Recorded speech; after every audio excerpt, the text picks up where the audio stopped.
Hashem, Parashat Ba'alotecha. Il est écrit dans la paracha ici que Hashem, il donne l'ordre à Moshe Rabbeinu, Vaidaber Adonai Moshe Bar Sinai, Bashana Hashenit, Letzeta Meretz Mitzrayim, Bachodesh Harishon Emon.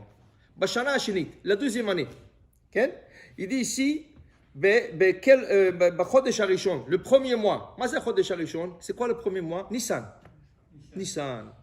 Ça veut dire que Hashem, il dit à Moshe, à Nissan, à la première année, il lui donne une mitzvah. Quelle est la mitzvah? Ve'ya'asu bnei Israël ta Pasach bemoado. Il faut, il faut faire le Pesach en son temps. Quand est-ce que c'était cette mitzvah? Cette mitzvah était donnée au peuple d'Israël, Bashana Hashenit, la deuxième année, Shana Hashenit, Bachodesh Harishon, premier mois, Nissan. Okay? Rashi pose une question. Rashi dit, une seconde. Parashat Shebarosh HaSefer, Parashat Ba'alotecha. Comment elle commence? Okay? La Parashat Ba'alotecha, elle commence avec une mitzvah qui nous a été donnée. Bashana Hashenit, Bachodesh Hasheni. Bashana Hashenit, deuxième année, Bachodesh Hasheni, deuxième mois. Okay? Azlama, pourquoi la Torah nous a parlé des Lévi'im au début de la Parasha et du Pesach après?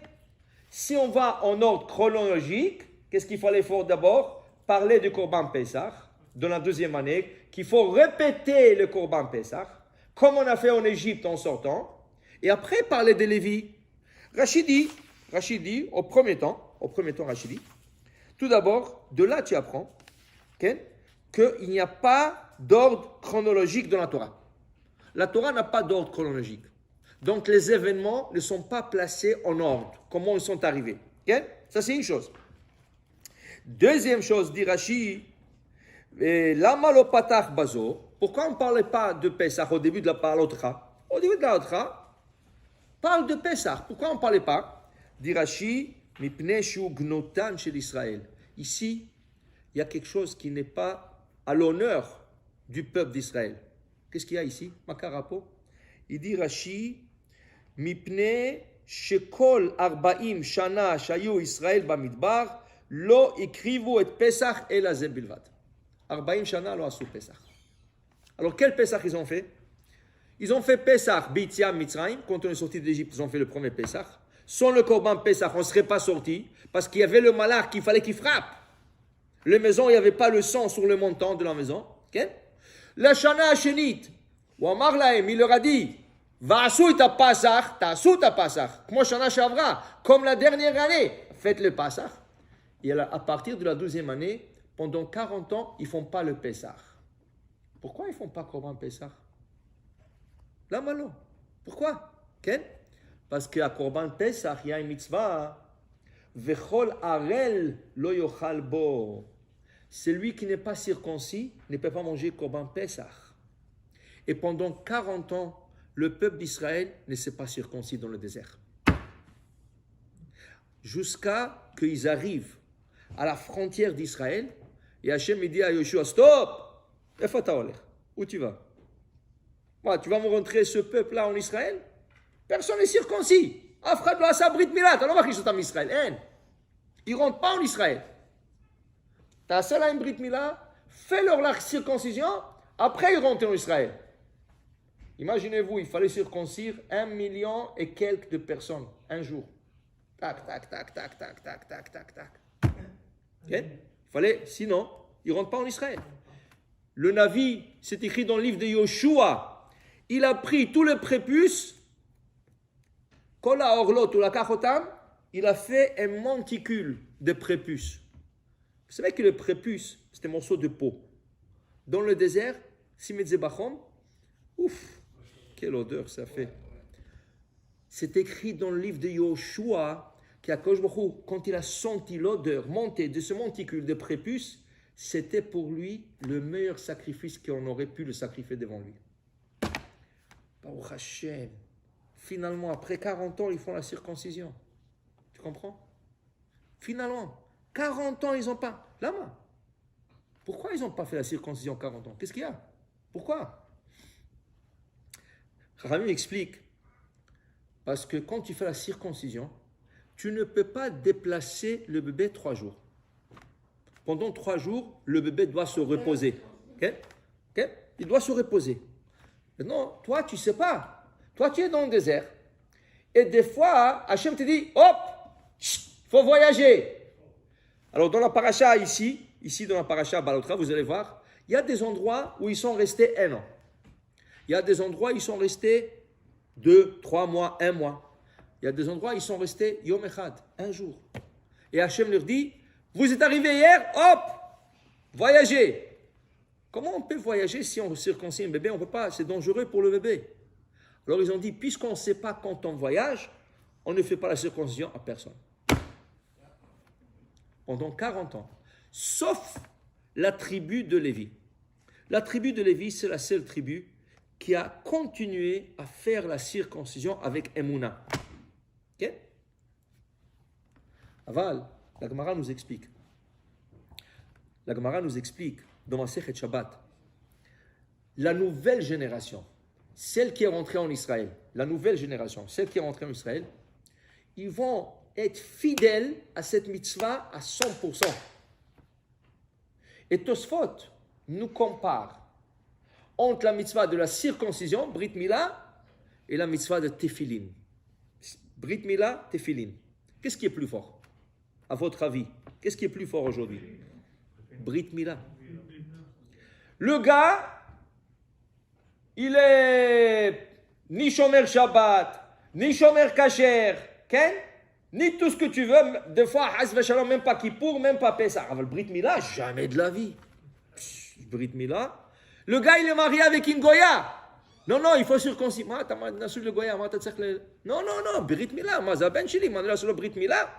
Ken, Tfilim, est-ce que tout le monde se met Tfilim? Hasve Shalom, comment Yehudim nous sommes Tfilim? Lama Chabad Ratzim Kol Hayom, Sim Tfilim. Ken, tu vas au Kotel. Combien de personnes? Ken, Lama? Parce qu'il y a beaucoup de juifs, il y a des juifs qui ne mettent pas de Tfilim. Tosfot, tu es chez là. Lama Brit Mila. Pourquoi la Brit Mila? Tout le monde veut faire la circoncision. N'importe quel niveau religieux que tu sois laïque complètement, que tu sois non kosher, non Shabbat, non rien du tout. La Brit Mila, Chas Shalom. Moi, je ne vais pas faire la Brit de mon fils. Ken, pourquoi? Qu'est-ce qu'il y a? Dit Tosfot, la nouvelle génération qui sont rentrés du désert en Israël parce que les parents sont morts dans le désert. Okay? Toute la génération qui est sortie d'Égypte est morte dans le désert. Qui c'est qui est rentré en Israël? Minichas l'Israël, Chadashim, Aïladim. Quand ils sont rentrés, ils ont dit, tu sais quoi? Rien à faire. Quoi que ça coûte, quoi que ça prend, on fait la circoncision. Alors regardez, dit Tosfot, les Romains ont décrété qu'on ne fasse pas la circoncision. Les Grecs ont décrété qu'on ne fait pas la circoncision. Qu'est-ce qu'ils ont fait les mamans à l'époque des Grecs? Qu'est-ce qu'ils ont fait? Vous savez comment s'est déclenchée la guerre de Maccabi? Vous savez comment? Les mamans, quand le papa il disait, tu sais ma chérie, si tu vas faire la circoncision, les Grecs vont venir, ils vont te tuer à toi, à ton bébé. Ah oui? Elle prenait le bébé, elle montait sur les murailles, se jetait avec le bébé. Elle dit quoi? Tu ne veux pas faire la Brit Mila à ton fils? Alors il vaut mieux mourir. La maman et le bébé sont tombés, sont morts. Quand les Maccabis, ils ont vu ça, Chasvé Shalom, quoi? Qu'est-ce que tu vas dire que toutes les femmes commençaient à commencer à sauter? C'est des kamikazes. Dit non, alors on sort en guerre. Et on a gagné la guerre. Sont venus les Romains. Ils ont dit un Brit Mila, il n'y a pas de Brit Mila. Okay? Il y avait des Juifs, ils ont dit quoi qu'il arrive, on fait la Brit Mila. Rabban Gamliel, il était le chef spirituel. Et l'empereur, il comptait sur lui pour gérer le pays, Israël. Et il a circoncis son fils, Rabbi Yehuda Hanassi, un délateur juif. Il est parti dire ça aux Romains. Il a été convoqué sur place. Il a été convoqué. Bueno, viens ici. Quoi? Tu as circoncis ton fils? Tu sais que c'est la peine de mort? Mina Shamaim, il y avait un miracle. La femme du César, elle a accouché en même temps que la femme de Rabban Gamliel. La femme du César était amie très proche de la femme de Rabban Gamliel. Quand ils sont arrivés dans le palais, il lui dit, Mato Sapo, qu'est-ce que tu fais là? Il dit, écoute, c'est une histoire, mon mari voulait absolument circoncire le bébé. et ton mari, il est énervé. Il dit, non, non, non. Il dit, viens ici, viens ici. Il dit, tu prends mon bébé, tu me donnes le sien, tiens, et mon bébé, il n'est pas sûr. Tu lui montres à mon mari, il n'est pas circoncis. Alors quand César, il dit, ouvre la couche, je vais voir. Il dit, mais je te dis, il n'est pas circoncis, ouvre. Il a ouvert, et c'est pas un bébé, il ne sait pas que c'est son bébé à lui. Il a ouvert, il a vu. Il a dit, qui c'est qui a dit qu'il a circoncis son fils? Ils ont emmené le délateur, ils l'ont tué. C'était un miracle. Mais pour te dire, il s'est donné la vie. Il allait presque mourir pour ça. Dit Tosfot, Kol mitzvah shenatnu nafsham aleha, chaque mitzvah qui se sont abnégués pour, et ils se sont donné la vie, ils ont dit quoi qu'il arrive, mort ou vivant, on le fait. Adayom, jusqu'à aujourd'hui, les enfants, les petits-enfants, jusqu'à aujourd'hui, le laïc, le plus grand laïc, il va faire la Brit Mila. Mais les téphilines, contre les Romains, ils ont dit, celui qui met les téphilines, on lui perce le crâne. Si tu mets les téphilines de la tête, on t'enlève le téphilines, avec un couteau, on te perce le crâne. Le grec, la même chose. Ah non, non, non, non, non, non, non. Ils sont rentrés à la maison, lo samin téphilines, c'est pachad, ve'argoutanu, Lama t'enfachet, pourquoi tu as peur? La Gemara nous raconte qu'il y avait Elisha, Baal, Kenafaim, une personne exceptionnellement qui n'avait pas peur. Mais c'est une exception. Mais pourquoi vous avez tous peur? Pour la Brit Mila, vous n'avez pas peur. Vous avez peur le tfilim. Dites Tosfot, Biglal shelon natnu nafsham le tfilim, parce qu'ils ne sont pas abnégués pour le tfilim. Voilà, cette mitzvah est restée louche dans la main de leurs enfants. Ce n'est pas tout le monde malheureusement qui met le tfilim. Tu comprends? Les mitzvot, il faut se donner pour. Alors, Bamidbar, dans le désert, 40 ans, ils n'ont pas fait la circoncision. Alors, Zegnout. Là, sous Brit Mila, ils ne pouvaient pas manger le Pesach. Donc, qu'est-ce que la Torah a fait? La Torah, en ordre chronologique, aurait dû commencer par la mitzvah de Pesach. Okay? Mais puisqu'ils n'ont pas fait le Pesach, ils n'ont pas fait la circoncision, la Torah l'a rentrée au milieu de la paracha, au début de la paracha. Pour dire à Botaï, quand on se donne pour le mitzvot, la récompense reste éternelle. Baruch Adonai le'olam. Amen.